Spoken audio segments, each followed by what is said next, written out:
GDCC guys for the people. So mkuzviona wo plate yedu.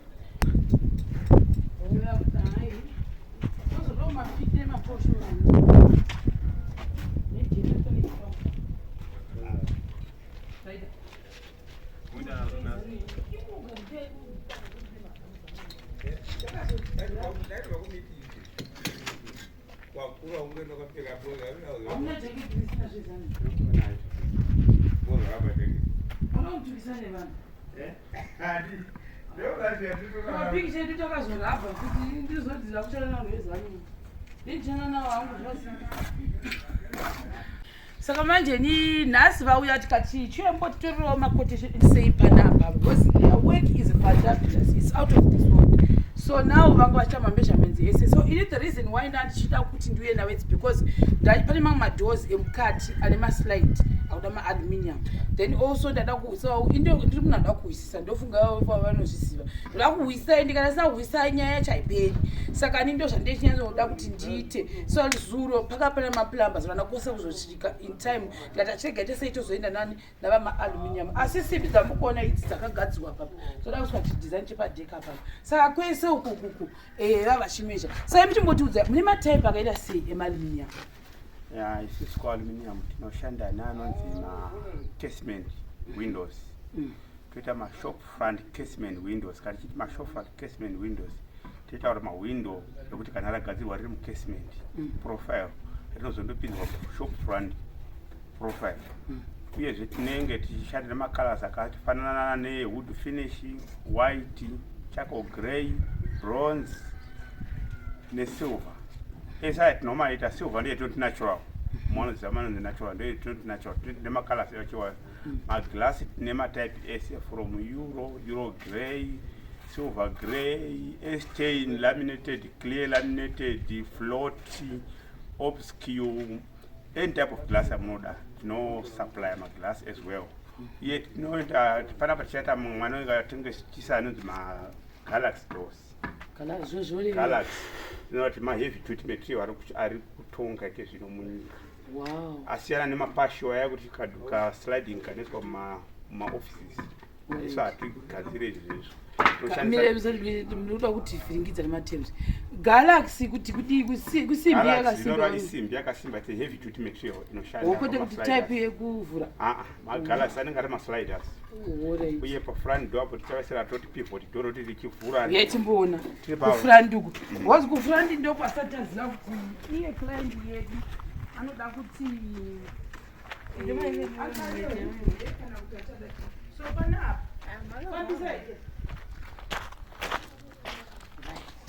Izvi zvamurikuona zvimahudhi izvi pane pazviri kuda kuzotoshanda izvi zvamukuona apa. So mama kutsanangura pana patichasa galaxy door rinenge double slider kubva uku kona kusvika kona.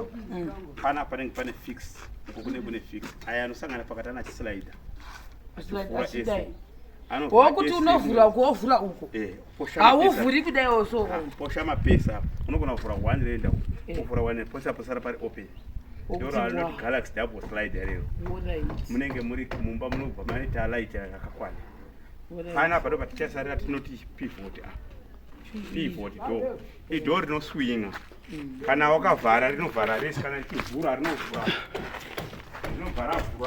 side rinoswinga richivhura chisiya gate uko small gap nebig gap. Kagap kanosara kuno kare apo kanenge kanabva 300 small gap rinonzi pivot door richiswinga richivhura. Saka apa parese rikati mune design yekuti rimwe rinokwanisa kuti kasikati kuvhura rose ndokwanisa kungopinda nekangu entrance uku kwakavharika kana zvofamba sei. Apa pivot manje rinotovhura rese pozoita kuti kana mukada kupinda nezvimwe zvamuda kupinda zvino kuno kunobva zvangokwana.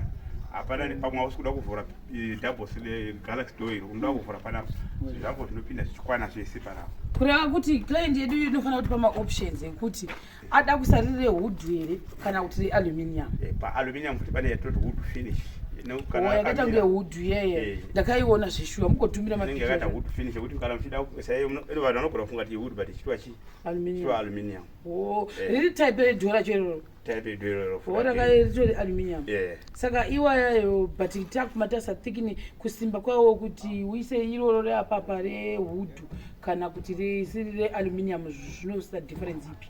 Advantage aluminium inogara, durability yacho inogara for more than 300 years without maintenance. You don't maintain aluminium because I rust. Saka how do you don't have to paint it again. Unongoramba uchishandisa chako kuvhura bedzi nekuloka dorako.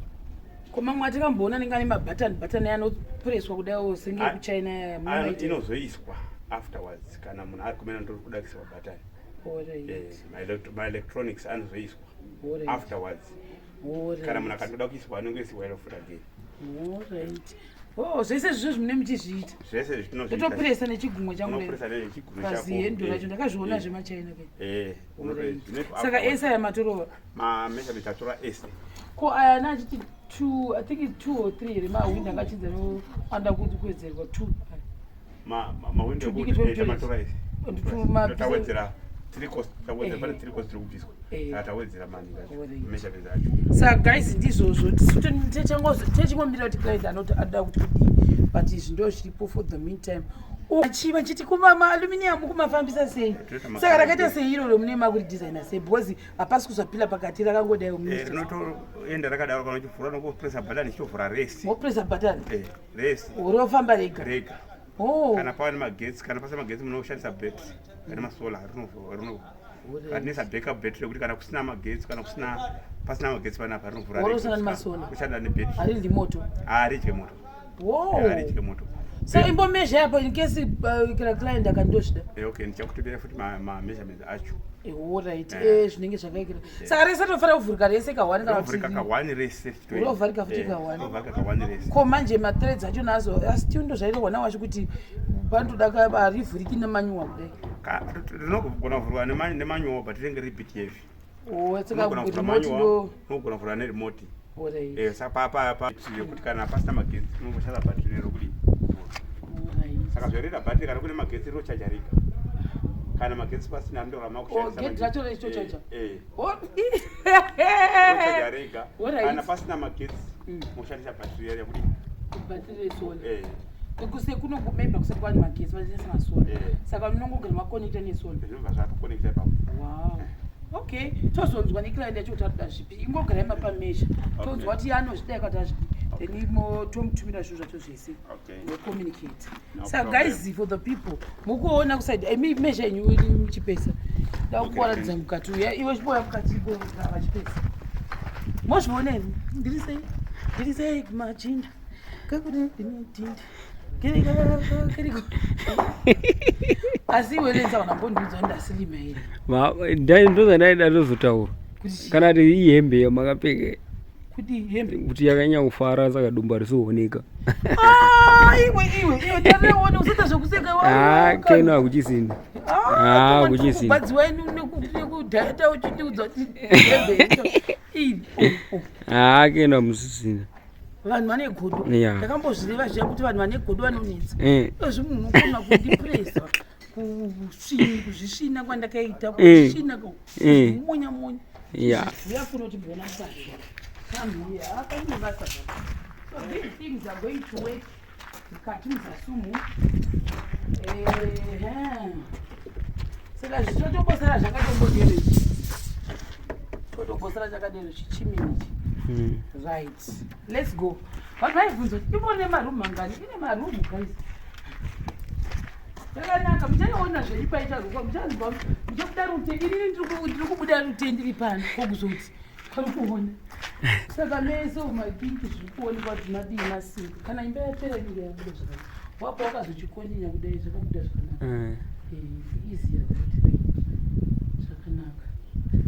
Tuona kuside. Yachimbona. This is beautiful. Kabuda. Ibi moja yakangwasi mukuwana kudai. This sekera trade this privacy yomunhu yakuna to. This is nice guys, I'm telling you. Ndakashasa ari 1 million zvake. Design yakatwa nawo chindokunga kangori kuisa toda kuti itwe ka bathroom. Shikede zvakanaka izvi. Alright. It's coming out nice. Bidumi hombe. Hombe. Washington wakaita favor. Wakaita kundiona zvabudo mandiona height baba. Look at the height. Look at the height. Yeah, this is nice. I'm telling you. Andiri kuti vanhu vanonzi usachiva asi nemupango wenu amuchivirani. Ndikutochiva. I'm jealous actually. Ayo chokwadi mbele wachinoda panga design chokwadi. Ukadrowa wazviwa wakatsamwa ndokungamira kuti waida kuprovani kuti aida mabasa. Wototsvaka mabasa. Kutsvaka mabasa. Open space kusvika uko. Kutsvaka mabasa. Kusvika uko open space. Kuchinzi. Mboya kuno. Kese yakazopera ribhini yacho. Mboya kuno. Saka vari kuvaka ukuku ndoko vakatanga kuti ring beam. Hamuona kuti iyo yakutozvikwetanura yega iyo. Kwakaoma kwese. Saka vari kutomboti saka kwese I think I showed you last time uko. Kwakatooma. Vambozviona. Akagwa akamira client yangu asidi kureverana nini taremwe ari dunia yakabuda sai iwe mwane ukasha chikuna uku ndoko wamirira kuti unokuwa kuchizonyatsa uku ndoko wakapesera uko koni dunia yakaitwa vanhu vaJehovha we are saying isoti you have seen me we've got a team yevanhu vanoita zvemagetsi mabhirita plumber, now the aluminium people, tilers and painters. These are different people because my builder no mirror my builder carpenter and carpenter mchaona zvakare carpenter anoyachikira my builder asikubata rufini.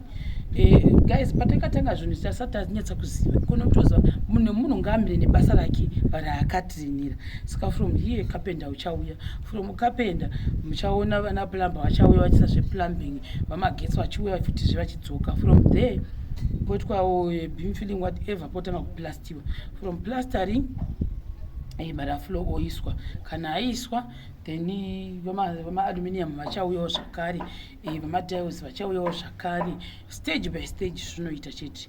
Guys, client I need the blessing. Yatopira zvembe yapira. Thank you very much vanhu vese vari kutipa support. By the way guys, project yekumazare vakatosvika pawoplate that one yanga iri is a little bit smaller than inoi and also yanga yakasimdzwa ne115 but vana vabhuku as we are talking to you right now havasipo vakatoenda kumusangano kuchechi saka ni tamirira kuti muchaiona chaenda kunokuradzai Washington was there kwamazare saka patinoita paproject paper tinomboswapa kuti Washington anombomonita kuti zviri kufamba sei monitor kumwe so we actually swapped. I'm here kuHarare ndichiona kuti zviri kufamba sei and also mabuilder kana kupedza then Washington was in mazare akatobva nemabuilder zuru vana vabhuku izvizvi vamirira kuti ano carpenter achisvika ndinjana namakapenda plumber magetsi zvakare Washington ozoenda pamatiles nekupenda samukusora imba yangu